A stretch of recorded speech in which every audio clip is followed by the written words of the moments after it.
Hey guys, I think the last time we spoke,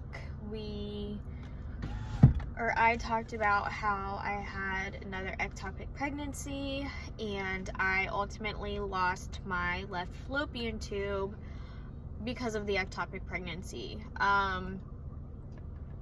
So I just want to say, yes, I did. We were going to have a little boy, and his name is August. We brought his ashes home last week, so he is home now. He has his own little box. I'm gonna cry, so I gotta stop talking about him, but he is home with us, forever in our hearts. This pregnancy loss has been the hardest pregnancy loss I've gone through, mentally and physically. This is the first time I have lost anything of the reproductive system.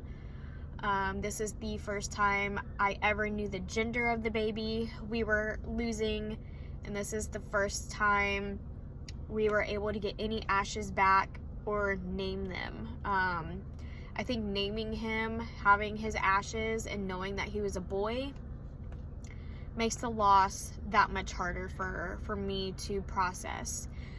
And it's been a really tough process not having that tube anymore. I'm down a tube.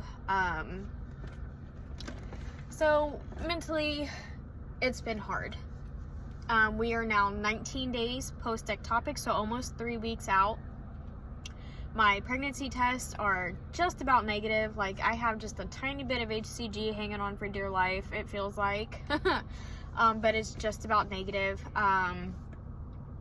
My ovulation tests were super positive, and then they went down to not being positive, and now today it's right back up at peak. So I fully believe that I'm going to ovulate soon. Which is possible to happen before you ever get your cycle back after a miscarriage. That's how I got pregnant with my daughter. So today is November 2nd, which it's my birthday. I'm 30 today. But today is November 2nd, and we are going to start trying to get pregnant again. Ideally, my doctor wants me to wait for another HSG to happen. At my follow-up appointment, she told me she wanted me to wait 8 to 12 weeks and have another HSG, make sure that right tube is open. She fully believes that my left tube has been an issue this whole time, throughout my whole journey, despite my HSG showing that it was open back in April, and then of course I had surgery in June. We think something was wrong with that tube. What was wrong with it, we have no idea. The tube itself was not sent off to pathology, because we had requested to get August's ashes back, so they didn't send anything to pathology. They just went ahead, sent him to the funeral home, so that way we could get back all of him. So what exactly went wrong in the tube, we don't know, but that was my second ectopic pregnancy in that tube. So at that point, it was really just best for me to lose it. Now, looking back at the photos, my tube was just about ready to rupture. He took up the whole tube, and they even put that in the notes. Like, they couldn't have saved the tube even if they wanted to, just because of how big he was. And he did have a heartbeat. I will add, he had a heartbeat that whole time. So that's another thing I'm struggling with, but that's for another time. I don't want to get into it right now. It's really hard to talk about, but starting now, we're going to start trying to get pregnant again. I think it would be absolutely insane if I got pregnant again on my 30th birthday. But fingers crossed, everything goes how it's supposed to. I don't know. We'll see how it goes, but hopefully it goes right. But that's about the update that I have for you guys. I don't really have anything else. if we make it to the HSG and we haven't gotten pregnant by then, we will definitely cross that road when we get there, and make sure that that tube is open and that that tube is fine. And hopefully we won't have any more issues with ectopic pregnancy or any more miscarriages. I'm hoping that since we lost the tube, that was the issue.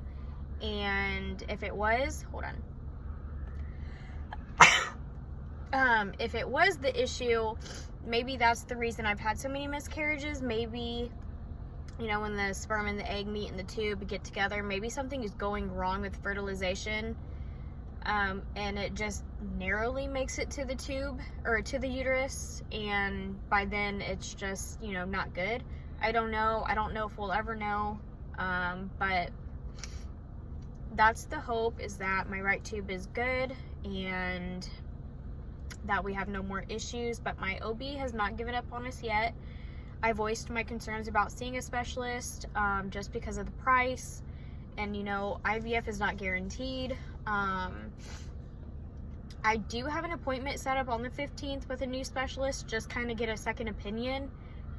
If they offer IVF right away and no other, you know, options, we're definitely not going to go down that route right now. I don't feel like IVF absolutely has to happen, and I don't want to go down that route if I don't have to, but I don't know. We'll see how it goes. Hopefully everything goes okay. Hopefully we just get pregnant and everything's fine. And I did let my OB know that once I get pregnant again and we bring this baby to term and we have it, I want a hysterectomy. I want everything out, and she fully agreed with me. So hopefully by the end of next year, hopefully we will be done with this whole journey and we can finally move on and, you know, put an end to it, which will be better. It'll be bittersweet. I've spent all of my 20s and now going into my 30s trying to get pregnant and build my family, but I definitely feel like my family's not complete yet. I definitely feel like one more baby will complete our family, so we will see, fingers crossed. And when I have an update for you guys, I will update you guys again.